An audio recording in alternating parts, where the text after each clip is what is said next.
దేవుడిని ఎరిగి ఆయన కార్యాలను ఎరిగిన వాడు ఎన్ని అవమానాలు ఎదురైనా సిగ్గుపడడం, ఎదురయ్యే అవమానాలను బట్టి ఎంజాయ్ చేస్తాడు.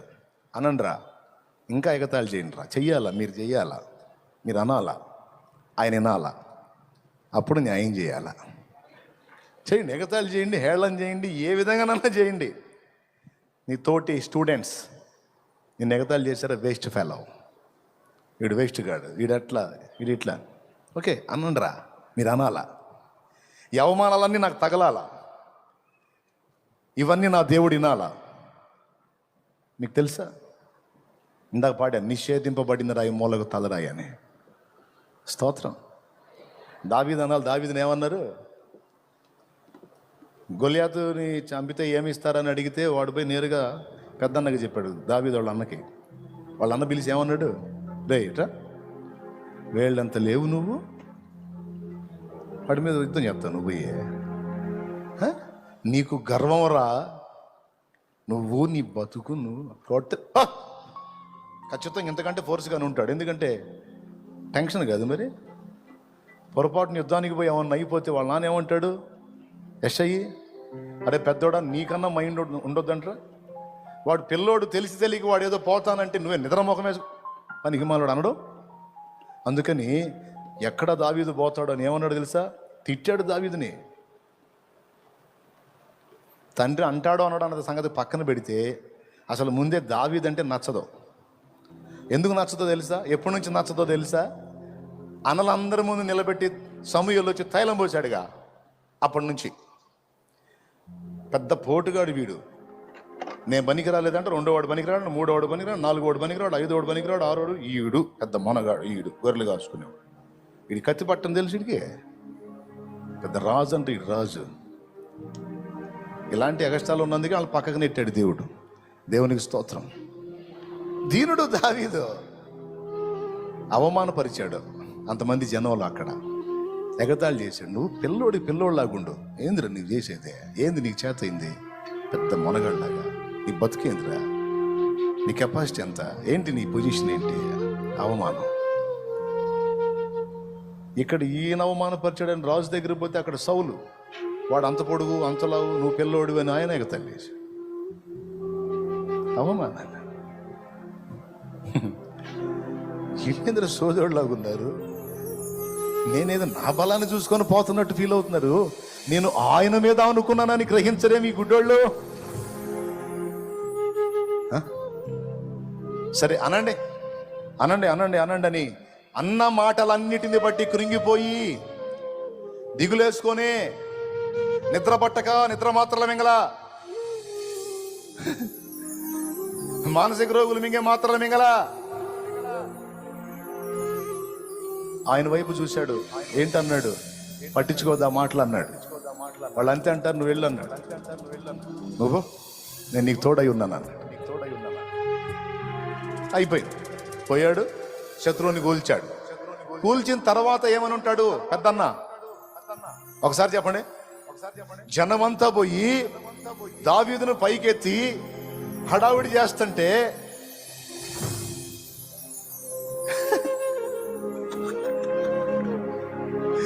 పోయో పరిగెత్తుకుండా పోయి, ఎవరు అబ్బాయి వాడు, ఎవరు పిల్లవాడు వాడు, అంత పని చేశాడు వాడు, వేళ్ళు అంత లేడు, వాడు నాయన ఏంటిది, ఎవరు అబ్బాయి అంటే, పోతా ఎవడనంటే ఏందన్నా, ఎవరు అబ్బాయి వాడు అంటే, మా తమ్ముడు, ఆ పేరు దావీదులే, మా తమ్ముడు, వాడు ఇప్పుడే కదా, వాడు ఫస్ట్ నుంచి మహా ఫోర్సు. ఊరు ముందేమంటివి అవమాన పరిస్థితే. బిడ్డలారా గుర్తుపెట్టుకోండి, అవమానపరిచేవాడు అవమానపరుస్తున్నాడు, కృంగిపోతున్నావా?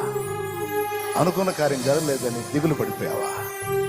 ఎటుపోయినా చేత్కారాలు తిరస్కారాలే. ఎంతకాలం ఈ బతుకు అనుకుంటున్నావా? పలుగాకి లోకం నిందించిన ఏకాకి వై నీరు రోధించిన, పలుగాకి లోకం నిందించిన ఏకాకి వై నీరు రోధించిన, అవమాన పర్వాలు ముగిసేను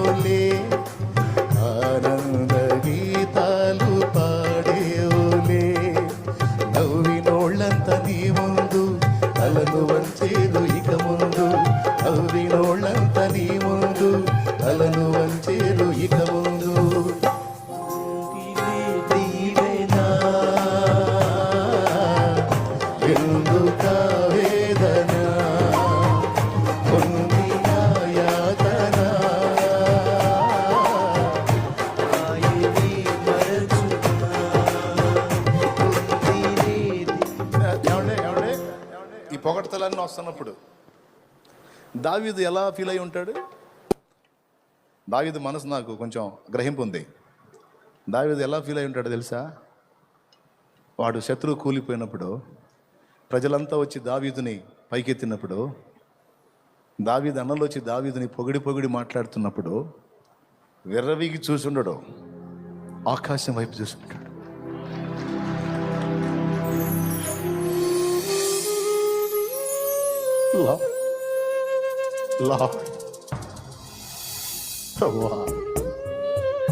ఇది నీదే, ఈ విజయం నాది కాదు, నీదే. వీళ్ళకి తెలియదు, నన్ను కనపరుస్తుంది. నాది కాదు, నీది. ఇది నీదే. నా అవమానాలని పొగడ్తలుగా మరిచావా? నన్ను హేళన చేసిన వాళ్ళ ముందు నా తలనెత్తావా? ఇది నీదే,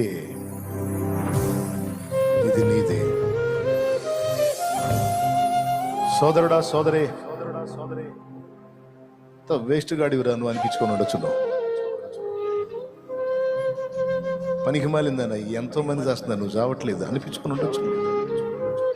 ఎందుకే నీ బతుకు, చావే అనిపించుకొని ఉండొచ్చు.